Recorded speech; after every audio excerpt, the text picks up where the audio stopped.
नमस्कार and welcome you world affairs. मैं हूं प्रशांत धवन। नाउ टर्की में एक बहुत ही बड़ा भूकंप आया है। एक्चुअली मुझे अपने वर्ड्स करेक्ट करने चाहिए। 3 भूकंप आए हैं एक के बाद एक। जी हाँ, 3। यहाँ पे आप देख पाएंगे, आपको आर्टिकल दिखेगा। Second powerful earthquake to hit Turkey. 1400 लोगों की ये मौत बता रहे हैं, जबकि रियलिटी में टर्किश मीडिया कह रहा है कि आराम से जो टोटल डेथ टोल है ये 1600 से लेकर 1800 के आसपास पहुंच चुका है। क्योंकि देखो हुआ यहाँ पर क्या, टर्की को पहले एक अर्थक्वेक ने हिट किया जिसका रिक्टर स्केल पर मैग्नीट्यूड कितना था, 7.5। फिर उसके कुछ ही मिनट्स बाद एक सेकंड अर्थक्वेक आया टर्की में।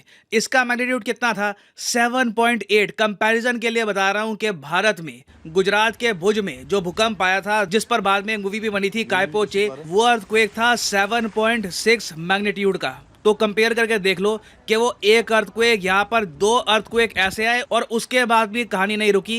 एक तीसरा अर्थक्वेक और आ गया, थर्ड अर्थक्वेक रैटल्स टर्की। इसका मैग्नीट्यूड थोड़ा सा कम है, 6 के आसपास का सा मैग्नीट्यूड है। मगर एक देश को लगातार अगर 7 मैग्नीट्यूड से ऊपर के अर्थक्वेक हिट करते हैं तो आप मान लीजिए उस देश का इंफ्रास्ट्रक्चर बुरी तरीके से बर्बाद हो चुका है। और यहाँ पे आप देख पाओगे ये कुछ वीडियोज हैं, इमेजेस हैं टर्की से, एब्सोल्युटली हॉरिफाइंग जो दृश्य निकल के आ रहे हैं टर्की से। यहाँ पर देखिए कहीं ना कहीं मदर नेचर, ऊपर वाला जो भी आप कह लीजिए, उसके सामने सर झुकाने का मन करता है। क्योंकि यहाँ पर पता लगता है कि हम ह्यूमन बीइंग्स कितने ज़्यादा पावरलेस है। जब नेचुरल डिजास्टर आते हैं ना, तो यहाँ पे आप देख पाओगे बड़ी बड़ी बिल्डिंग्स का ये हाल होता है। और देखो अब बीच में ना कुछ वीडियोस ये भी सामने आई थी कि टर्की में ना एक्सप्लोजन हो रहे हैं। बहुत सारी वीडियोस आई है कि जी यहाँ पर एक्सप्लोजन हो गया, जैसे कि यहाँ पे आप देख पाओगे। अब ये एक वीडियो है, उसके अलावा बहुत सारी और वीडियोस हैं। लगातार ना टर्की में एक्सप्लोजन हो रही है। इसका रीजन क्या है? रीजन अब देखो ये है कि कई बिल्डिंग जो है ना, ये इनकी नेचुरल गैस की पाइपलाइन पर गिर गई। या तो बिल्डिंग्स गिरी हैं या तो अर्थ पे जो क्रैक आए हैं उसकी वजह से इनकी जो बहुत सारी नेचुरल गैस पाइपलाइंस थी, यहाँ पर लीकेज होनी स्टार्ट हो गई और उसके बाद बड़े स्केल पर विस्फोट भी हुए हैं। इसमें कितने लोग मारे गए हैं इसका अभी कोई अंदाजा भी नहीं लगा सकता। तो जब ऐसी स्थिति एक देश में हो जाए ना, तब उस देश की सरकार हाथ खड़े कर देती है। नाउ अगेन यहाँ पे आपको समझना होगा, आप में से मुझे पता है कुछ लोग पूछोगे इंडिया हेल्प क्यों सेंड कर रहा है टर्की को। आपने थंबनेल में भी लिखी है बात, उसके अलावा हमने रिपोर्ट्स में भी पढ़ी है कि इंडिया मदद सेंड कर रहा है टर्की को। टर्की ने तो कश्मीर का इशू उठाया था, टर्की आतंकवाद को सपोर्ट करता है, तो टर्की को हम अपनी तरफ से हेल्प क्यों भेज रहे हैं? देखो रीजन समझ लो। टर्की ने हेल्प मांगी है जब कोई ऐसी हालत में हो जहां पे हजारों लोग मर रहे हो। और अभी तो देखो डेथ टोल कहाँ जाकर पहुंचेगा हमें पता ही नहीं है इसका। मैं कोई नंबर कोट करना चाहता नहीं हूं क्योंकि डिस्ट्रक्शन कितनी हुई है। मैंने बहुत इस पर आर्टिकल्स पढ़े, रिसर्च करने की कोशिश करी, मगर मैं भी एक कंप्लीट आइडिया लगा नहीं पा रहा। लग रहा है कि परहैप्स करोड़ों लोग बुरी तरीके से इम्पैक्ट हुए हैं इस अर्थक्वेक से। तो कितने उसमें मृतक होते हैं वो बाद में पता लगेगा। तो टर्की की हालत इतनी खराब है कि इनकी सरकार ने ना 4th लेवल अलर्ट इशू कर दिया है। अब आप यहाँ पे कहोगे ये क्या होता है? देखिए, जब एक देश में हालत इतनी खराब हो जाए कि सरकार को ही समझ नहीं आ रहा कि क्या करे, किसकी हेल्प करे, किसकी हेल्प ना करे, तब वो देश ना इंटरनेशनल कम्युनिटी की तरफ देखकर कहता है हेल्प मी। और टर्की भी यही कह रहा है। टर्की ने मदद मांगी है इंटरनेशनल कम्युनिटी से। जब एक देश लेवल 4 अलार्म हिट करता है तो मतलब कि वो देश इंटरनेशनल हेल्प मांग रहा है। तो ऐसे केस में देखिए भारत का दायित्व बनता है कि हम टर्की की कुछ ना कुछ हेल्प करें। और हमने इसीलिए रेस्क्यू टीम्स डिस्पैच कर दी है। प्राइम मिनिस्टर्स ऑफिस ने यहाँ पर यह कहा है कि हम लगातार मेडिकल टीम सेंड करते रहेंगे।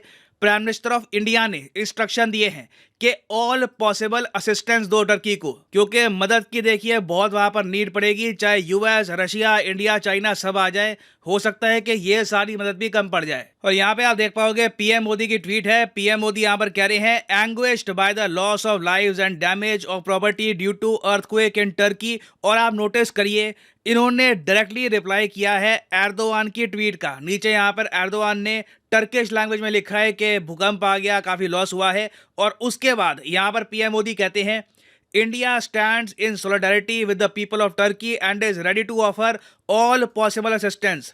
और ये देखो एक ऐसा टाइम होता है जहां पर कंट्रीज पुराने सारे गिले शिकवे भुलाकर कि तुमने ये कहा था, तुमने ये किया था, ये सब भुलाकर एक दूसरे की हेल्प करने की कोशिश करती है। एटलीस्ट मैं कहूँगा सभ्य देश और सभ्य लोग तो यही करते हैं। ठीक है, यहाँ पे आप देख पाओगे इजराइल का जो मेन सरकारी ट्विटर हैंडल है ये भी कह रहे हैं we stand with the people of Turkey, जबकि फिलिस्तीन के इशू को लेकर, वेरियस और इवन सीरिया की बॉम्बिंग के इशू को लेकर टर्की कितनी ज्यादा आलोचना करता है इजराइल की, ये बात आप सबको पता है ना। मैं जानता हूं कि आप में से कुछ लोग यही पूछ सकते हैं कि मगर टर्की के लोग हमारे लिए क्या ये सब करते? अगर हम बहुत बड़ा फंसे होते, हमें हेल्प चाहिए होती, तो क्या टर्की हेल्प करता? देखो, दुनिया ऐसे नहीं चलती कि वो हमारी हेल्प करता या ना करता।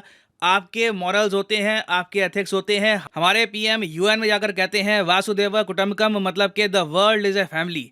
हमारा तो मानना यह है कि दुनिया एक परिवार है, तो हम अपनी सोच के हिसाब से चलेंगे। बाकी मैं आप सबको भी कहूँगा, मेरी एडवाइस है आप सबको, सोशल मीडिया पे और जगह ऐसे टाइम में किसी की पीड़ा का मजाक मत उड़ाइएगा। मुझे पता है कि 99% लोग बहुत ही सेंसिटिव होते हैं, मगर 1% लोग जो कहते हैं कि जी यहाँ पे तो हम किसी को ताना मारेंगे या कुछ कहेंगे, अवॉइड दैट। क्योंकि ग्लोबल कम्युनिटी ने टर्की की जो कॉल है हेल्प के लिए कि हमारी मदद करो, अभी जो हालत है संभल नहीं रही, ये सुनी है। WHO, यूएन की वेरियस बॉडीज हरकत में आ चुकी है। इवन रशिया ने भी, रशिया बाय द वे एक मिलिट्री ऑपरेशन कर रहा है यूक्रेन में, तब भी इन्होंने 2 IL-76 एयरक्राफ्ट भेजे हैं जहां पर 100 रेस्क्यूअर्स हैं। और व्लादिमीर पुतिन ने पर्सनली कहा है कि ये पूरी कोशिश करेंगे कि टर्की के लोगों की जितनी हेल्प ये लोग कर पाए उतनी करें। और टर्की में जो कई लोगों की मौत हुई है ना, उनमें कई लोग रशियन भी हैं। कई रशियंस यहाँ पर इंजर्ड हुए हैं, कई मारे भी गए हैं। अब आप यहाँ पर कहोगे रशियंस टर्की में कैसे पहुंच गए? जब रशिया पर बहुत सारे सैंक्शंस लगे, तब कई लोग हैं, मान लो कोई रशिया में यूट्यूबर था, कोई इंटरनेशनल मार्केट से कुछ कमाता था, वो सैंक्शन के अंडर काम कर नहीं सकता, तो कई हजारों लोग रशिया से भागकर चले गए थे टर्की में। अब ये किस्मत होती है, टर्की में गए भागकर, टर्की में भूकंप आ गया। मगर इस बीच मैं एक बात ये भी बोल दूं, आप में से कई लोग हो सकता है कि कमेंट सेक्शन में लिखें कि thoughts and prayers to Turkey. अपने थॉट्स और प्रेयर्स में टर्की के साथ साथ सीरिया को मत भूल जाना, क्योंकि जो ये भूकंप आया है जिसका एपी सेंटर तो टर्की में है। देखो यहाँ पे आप देख पाओगे टर्की का जो साउथ का रीजन है ना, यहाँ पर इधर आया है मेन अर्थक्वेक, ठीक है। हालांकि डिस्ट्रक्शन और जगह भी हुई है, मगर मेन जो यहाँ पे आप कह लीजिए एपिसेंटर है इस इलाके में है। तो इसकी वजह से बहुत सारी डिस्ट्रक्शन सीरिया में भी हुई है। सीरिया में भी अलेप्पो नाम का शहर है, हालांकि वहाँ पर इतनी जंग हुई है रिसेंटली कि कुछ बचा था नहीं, मगर फिर भी बताया जा रहा है कि कुछ लोगों की यहाँ पर मौत हुई है, नुकसान हुआ है। तो याद रखिएगा, सीरिया का भी यहाँ पर लॉस हुआ है। और पीएम मोदी ने भी ये बात बोली है कि देखिए, ये भी हमें बहुत ज़्यादा पीड़ा हुई है जानकर कि सीरिया को भी इस अर्थक्वेक ने हिट किया है। My sincere condolences to the families and victims, we share grieve with the Syrian people and remain committed to provide assistance and support in this difficult time. तो चाहे 90%, एक्चुअली 95% नुकसान यहाँ पे टर्की का हुआ हो, मगर सीरिया को भूल मत जाना। अब यहाँ पे आप कहोगे मगर टर्की में इतने भूकंप आते क्यों हैं? क्योंकि देखो, टर्की में दो बहुत बड़ी फॉल्ट लाइन गुजरती है। एक तो है नॉर्थ एनाटोलिया फॉल्ट लाइन, इसकी वजह से काफी बार नॉर्दर्न टर्की में आते हैं भूकंप। फिर है ईस्ट अनाटोलियन फॉल्ट लाइन, इसकी वजह से काफी बार जो भी यहाँ पे भूकंप आया है इस इलाके में भूकंप आते हैं। तो टर्की में देखो लगातार भूकंप आते रहेंगे, इन द पास्ट आते रहे हैं, भविष्य में भी आएंगे। क्योंकि टर्की ऑलमोस्ट आप कह लो यूरोप और एशिया की जो टेक्टोनिक प्लेट्स हैं उनके बीच में ग्राइंड हो रहा है। तो टर्की को देखिए भविष्य में सोचना होगा कि ये ऐसा इंफ्रास्ट्रक्चर बनाए जिसमें अर्थक्वेक से इतना नुकसान ना हो। और वैसे एक जियोपॉलिटिकल पर्सपेक्टिव से मैं बात करूँ ना यहाँ पर, तो इस अर्थक्वेक का इम्पैक्ट, नेगेटिव इम्पैक्ट यूरोप पे आएगा। देखो क्या है कि यूरोप ने ये सोचा, प्लानिंग ये चल रही थी कि रशिया से नेचुरल गैस ना परचेज करके ना ये लोग क्या करेंगे कि जो सेंट्रल एशियन देश हैं इनसे नेचुरल गैस परचेज कर लेंगे, और यहाँ पे मेन इनका जरिया होगा टर्की। टर्की सब के लिए बहुत लंबे समय से काम कर रहा था कि एनर्जी जो डिपेंडेंस है रशिया की है बिल्कुल ख़त्म कर देंगे। यूरोप की जो मेन एनर्जी है ये आया करेगी टर्की से। मगर इस अर्थक्वेक ने ना एक जियोपॉलिटिकल इम्प्लीकेशन भी डाल दी है। यूरोप भी अब 5 बार सोचेगा कि पहली बात तो देखो, टर्की में अब तो इतना नुकसान हो चुका है कि जो पाइपलाइन बननी थी 2-3 साल में, अब बनेगी कम से कम 7-8 साल में, ठीक है। उसके अलावा टर्की में हर ये जो 2-3 दशकों में ऐसा भूकंप आ जाता है, कल को मान लो फिर से ऐसा भूकंप आ गया तो यूरोप की जो पाइपलाइन है डिस्ट्रॉय हो जाएगी। तब ये लोग क्या करेंगे? तो यहाँ पर देखिए आप एक जियोपॉलिटिकल सेंस में कहें तो रशिया को बड़ा फायदा हुआ है। यूरोप की जो डिपेंडेंस है रशिया पर इन द फ्यूचर बढ़ने ही वाली है। और अभी देखिए टर्की से रिलेटेड बहुत सारी न्यूज़ और आएगी, तो उस पर मैं अपडेटेड वीडियोस लाता रहूँगा। फॉर द टाइम बीइंग ये है एंड इस वीडियो का, और एक आपके लिए इंपॉर्टेंट मैसेज। और फाइनली यहाँ पर मैं ये भी ऐड कर दूँ कि लाइफ में अगर आप एक बार प्रॉपरली एक एग्जामिनेशन की तैयारी करना चाहते हैं घर बैठे या काम करते हुए कहीं भी, तो अनअकैडमी के क्वालिटी कोर्सेज आप परचेज कर सकते हैं at a heavy discount. Simply जाइए कमेंट सेक्शन में, यहाँ पे आपको मिलेंगे एग्जाम्स के link. For example let's say आप प्रिपेयर कर रहे हैं यूपीएससी के लिए, तो यूपीएससी के लिंक पर यहाँ पे आपको करना है क्लिक, और यहाँ पे आप कर सकते हैं परचेज यूपीएससी का कोर्स, जिसके अंडर प्रीलिम्स और मेंस दोनों यहाँ पे आपके कवर होंगे। अगर आप चाहते हैं कि सिर्फ 3 महीने का कोर्स परचेज करना है या 6 महीने का फॉर द प्रीलिम्स, ये भी आप कर सकते हैं परचेज। मगर जो प्राइसेस यहाँ पर लिखे हैं ये कभी भी पे मत कर देना, सिंपली कोड यूज करो PD10 और अपने आप प्राइसेस गिरने स्टार्ट हो जाएंगे। You will be able to save a lot of money, so use the code PD10 and save money. So इसी नोट के साथ ये है वीडियो का अंत। Thank you for listening and as always God bless you all.